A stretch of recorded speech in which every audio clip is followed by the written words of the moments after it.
E hoje nós vamos corrigir mais 6 questões de concursos organizados pela Banca IVE e realizados este ano 2023. Vamos lá? A primeira questão é sobre tendências pedagógicas e diz o seguinte: Cipriano Carlos Lucchesi divide as tendências pedagógicas do Brasil em 2 grandes grupos, as liberais e as progressistas. Com base nesse autor e outros da estirpe de Saviani, Mizukami e Libânio, enumere a segunda coluna de acordo com a primeira, correlacionando os 2 grupos a seus respectivos traços distintivos. E na primeira coluna nós temos pedagogia liberal e pedagogia progressista, e na segunda coluna as características correspondentes a essas 2 pedagogias. E as características são análise crítica das realidades sociais, papel da escola entendido apenas como pedagógico, pedagogia existencialista, meritocracia, crítica ao sistema capitalista. Creio que você não teve dificuldade para fazer essa correlação, porque a análise crítica das realidades sociais é característica da pedagogia progressista. O papel da escola, entendido apenas como pedagógico, característica da pedagogia liberal. Pedagogia existencialista é característica da pedagogia progressista. Meritocracia, da pedagogia liberal. E a crítica ao sistema capitalista é uma característica também da pedagogia progressista. Aproveitando para lembrar que é o professor José Carlos Libânio que organiza as tendências pedagógicas em 2 grupos, liberal e progressista.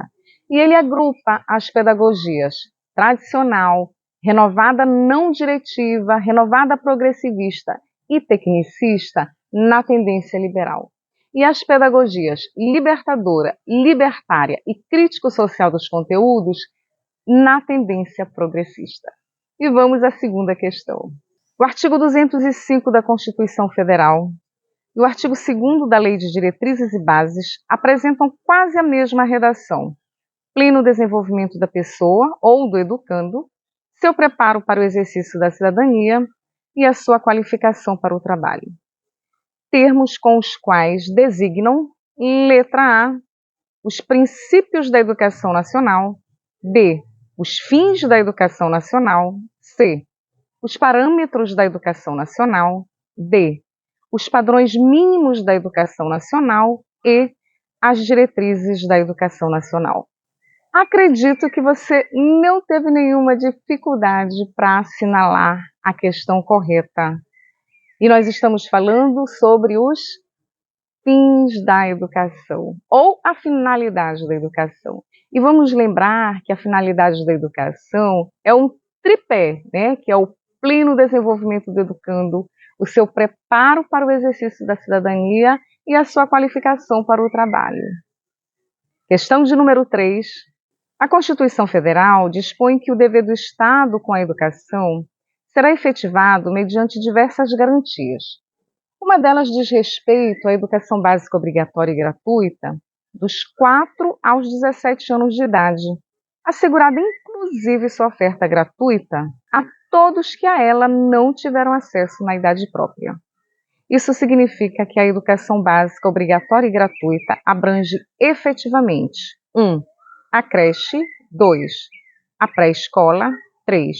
O ensino fundamental, 4. O ensino médio, 5. A educação de jovens e adultos. Certamente que você sabe que a educação básica obrigatória e gratuita é constituída pela pré-escola, o ensino fundamental e o ensino médio. Muito bem.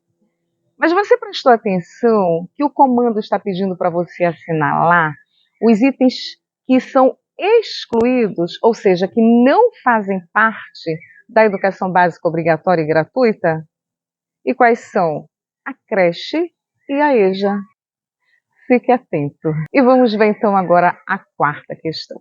A LDB atual, em seu artigo 2º, parágrafo único, determina que 2 são os objetivos precípios da educação básica: alfabetização plena e formação de leitores.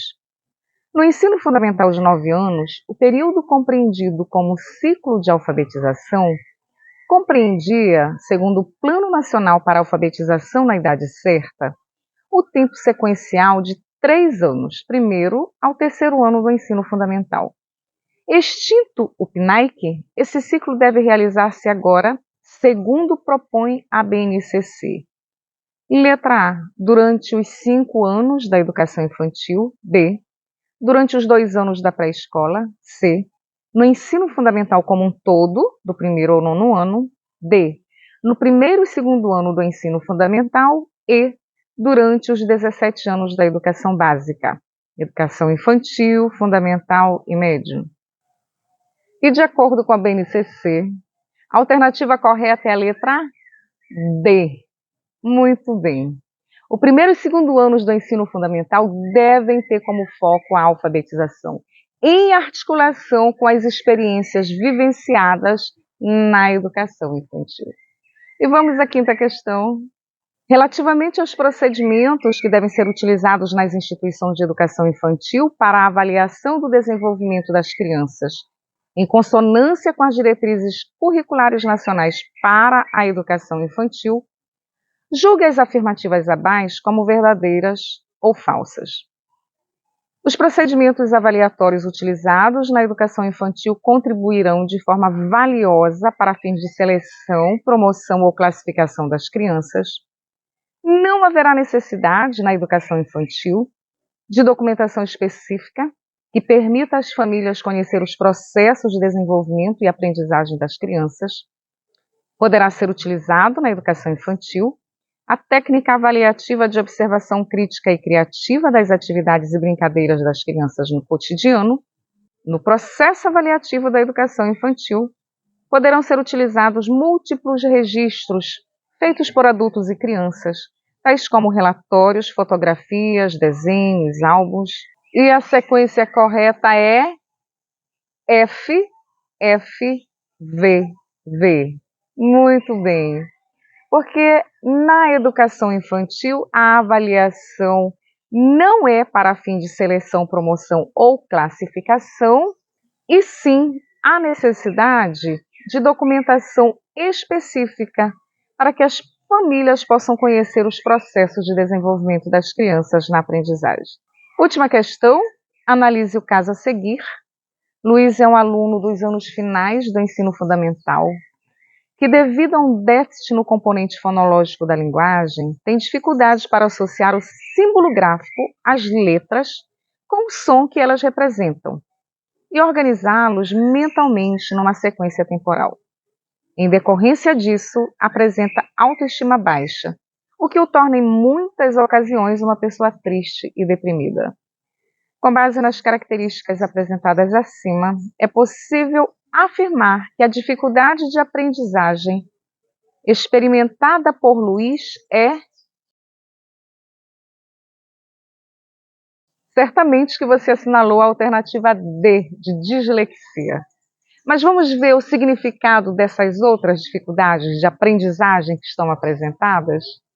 Desortografia é um transtorno de aprendizagem que afeta a capacidade de escrever corretamente, com erros frequentes de ortografia.